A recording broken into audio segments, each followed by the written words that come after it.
Hi, I'm Tim. Welcome to our channel. Thanks for logging on. If you enjoy these videos, do me a favor and subscribe to our YouTube channel right here at Watchbox Reviews.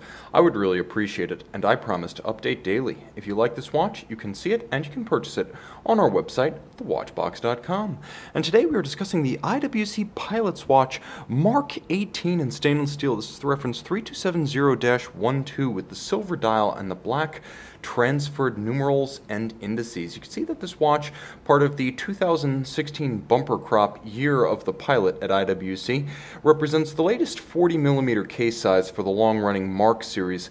Since the 1940s, the Mark series has been the standard bearer for aviation timepieces at IWC, a continuous, unbroken, and perhaps even more deeply ingrained tradition than the Big Pilot, which was largely absent from the collection between the 1940 B-er and the 2002 revival. So what you get in this 40mm case is easy wear on my 16cm circumference wrist.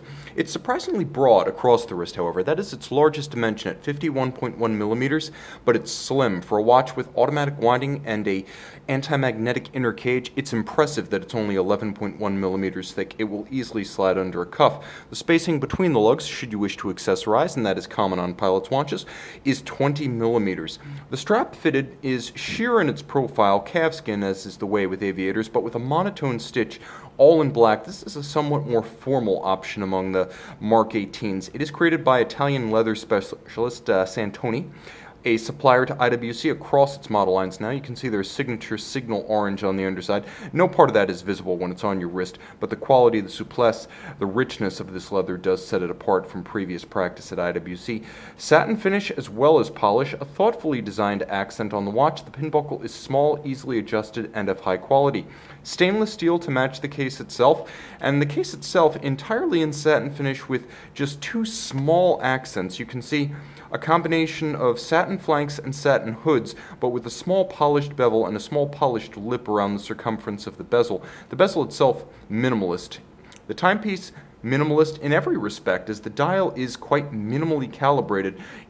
Luminescent indices at 12, 3, 6, and 9. Everything is black on silver, and it is an opaline silver. It has no directional grain. It's a soft matte metallic. Broadsword hands at center with black outlines to contrast. I would actually say that this particular dial variation is easier to read at a glance by day than the conventional dial, and they have the same aspect at night with luminescence at the four corners and the hour and minute hands. Lancet style, counterweighted seconds hand plying the dial, and you will note a nicely accented set of steps for the aperture down to the date disc. It's not a sheer cut through the dial. There is that subtle stepped aperture, and I appreciate the attention to detail. IWC, Probus crown, screw down, 60 meters water resistant. Not just 60 meters water resistant and thus swimmable with the screw down crown, also a soft iron anti-magnetic cage to protect the hairspring from magnetic flux densities, and a low pressure protection, kind of like what Zinn puts on its watches.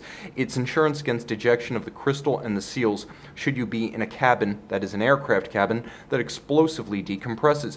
On the inside, caliber 35110. It's a Sellita SW300, so basically a Sellita version of an ETA 2892.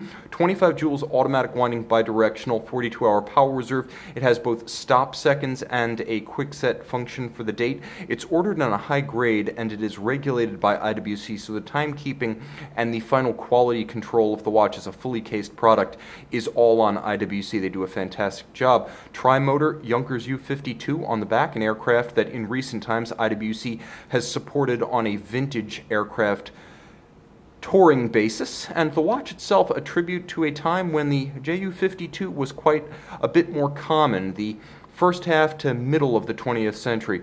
Though the watch is redolent of analog aviation in the 20th century, it is a first-class companion for men or women, formal or informal attire in the luxury watch era of the 21st century. You can see this one, and you can put it on your wrist on the watch box.